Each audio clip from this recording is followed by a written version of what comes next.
ಆಮೇಲೆ ಕೆಳದಿನ ರೂಪಾಯಿದಲ್ಲಿ ಹಳೆ ಮಠದಲ್ಲಿ ಸಮಾಧಿ ಮಾಡಿದ್ರು ಅಂತ ಹೇಳ್ತಾ ಇದ್ದಾರೆ. ಹೇಳಿದ ಮೇಡಮ್ ನಿಮ್ಮೆಂತ ತಕರಾರು ಮಾರಾರೆ? ಅದೇ ಎಂತದು ಮಾರಾಯರೆ ನಿಮ್ದು ತಕರಾರು?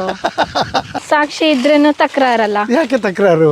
ನಾನ್ ಕೇಳಿದ್ದು ಅವೆಲ್ಲ ಆ ಕಡೆ ಇದೆ, ಇದೊಂದು ಈ ಕಡೆ ಇದೆಯಲ್ಲ. ಅಲ್ಲ, ಆ ಕಡೆ ಸಾಕಾಗ್ಲಿಲ್ಲ ಅಂತ ಈ ಕಡೆ ಮಾಡಿದ್ರು. ಹಾಗೆ ಇರುತ್ತಲ್ಲ, ನೀವು ಇಂಥಲ್ಲೇ ಮಾಡ್ಬೇಕಂತ ಏನಿದೆ, ಮಠದಲ್ಲಿ ಮಾಡಿ ಅಂತ, ಹಳೆ ಮಠದಲ್ಲಿ ಮಾಡಿ, ಕೊಪ್ಪಳ ಮಠದಲ್ಲಿ ಮಾಡಿ ಅಂತ. ಇದು ಶಿವಪ್ಪ ನಾಯಕಂದು ಮಾಡಿ ಚಂದ ಇದೆ.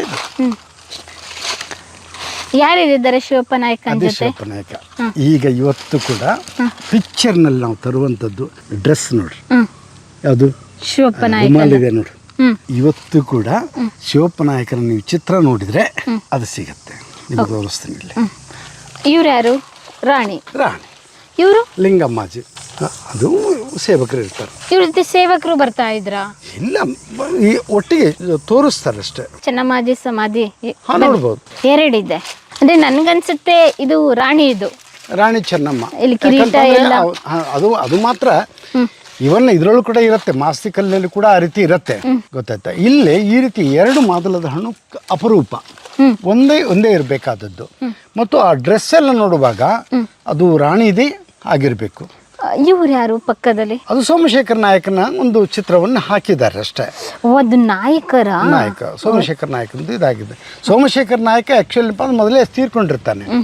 ಚೆನ್ನಮ್ಮಾಜಿ ನಂತರದಲ್ಲಿ ಹೋಗುವಂಥದ್ದು, ಚೆನ್ನಮ್ಮಾಜಿ ಒಂಟಿಯಾಗಿ ಹೋದದ್ದು.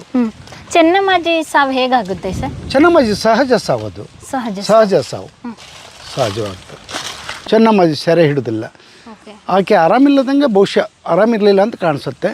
ಕೊನೆಯ ಗಳಿಗೆಯಲ್ಲಿ ಬಸವಪ್ಪ ನಾಯಕನಿಗೆ ಅವಳು ಕೆಲವೊಂದು ಉಪದೇಶದ ಮಾತುಗಳನ್ನು ಹೇಳಿ ತೀರ್ಕೊಳ್ಳುವಂಥದ್ದು ಶಿವತತ್ವ ರತ್ನಾಕರದಲ್ಲಿ ಬಹಳ ಸ್ಪಷ್ಟವಾಗಿ ಹೇಳ್ತಾರೆ. ಅವಳು ಲಿಂಗ ಪೂಜೆ ಅಂತಂದರೆ ಬಹಳ ಇಷ್ಟ, ಅವಳಿಗೆ ಇಷ್ಟಲಿಂಗವನ್ನು ಪೂಜೆ ಮಾಡ್ತಿರ್ತಾಳೆ. 1,96,000 ಜನ ಗಣಗಳಿಗೆ ಊಟ ಹಾಕಿದ್ರು ಅಂತೇಳಿ ಯಾವಾಗಲೂ, ಗೊತ್ತಾಯ್ತಾ? ಆಮೇಲೆ ಅವರಿಗೆ ಕಂಬಳಿ, ಹೊದ್ಕೊಳ್ಳಿ ಕಂಬಳಿ, ಆಮೇಲೆ ಏನಪ್ಪ ಅಂದರೆ ಇನ್ನೊಂದು ಸಿದ್ಧಾಂತ ಶಿಖಾಮಣಿ ಅಂತ ಕಾಣಿಸುತ್ತೆ, ಆ ಪುಸ್ತಕ, ಗೊತ್ತಾಯ್ತಾ? ಏನೆಲ್ಲ ಅವಳು ಕೊಡ್ತಾಳೆ. ಅವ್ರಿಗೆ ಹೊನ್ನನ್ನೆಲ್ಲ ಕೊಟ್ಟಿದ್ದಾಳೆ, ವರಾಹವನ್ನು ಕೊಟ್ಟಿದ್ದಾಳೆ. ಸಾಕಷ್ಟು ಸೇವೆಯನ್ನು ಕೂಡ ಅವಳು ಚೆನ್ನಮ್ಮಾಜಿ ಮಾಡಿದ್ದಾಳೆ. ಹಾಗೆ ಚೆನ್ನಮ್ಮಾಜಿ ತೀರ್ಕೊಳ್ಳುವಾಗ ಯಾರೂ ಇಲ್ಲ, ಕೇವಲ ಬಸವಪ್ಪ ನಾಯಕ ಇದ್ದರು. ಬಸವಪ್ಪ ನಾಯಕ ಅವನೇ ಶಿವತತ್ವ ರತ್ನಾಕರನ್ನು ಬರೆದಂಥ ಬಸವಪ್ಪ ನಾಯಕ. ಅವನಿಗೆ ಬಸವೇಂದ್ರ ಪ್ರಭು ಅಂತಲೂ ಕೂಡ ಹೇಳ್ತಾರೆ. ತಾಯಿಯನ್ನು ಮಣ್ಣು ಮಾಡಿದವನು ಇವನೇ. ಯಾರು ಯಾಕಿರ್ಲಿಲ್ಲ? ಯಾರು ಇಲ್ಲ ಅಂದ್ರೆ ಗಂಡ ಇರಲಿಲ್ಲ ಅಲ್ಲ, ಕೇವಲ ಏಕಾಂಗಿ ಇವಳು. ಇವಳೇ ರಾಣಿಯಾಗಿದ್ದಳಲ್ಲ, 25 ವರ್ಷ ಆಳ್ವಿಕೆ ಮಾಡಿದಳು, 1672ರಿಂದ 1698ರವರೆಗೂ.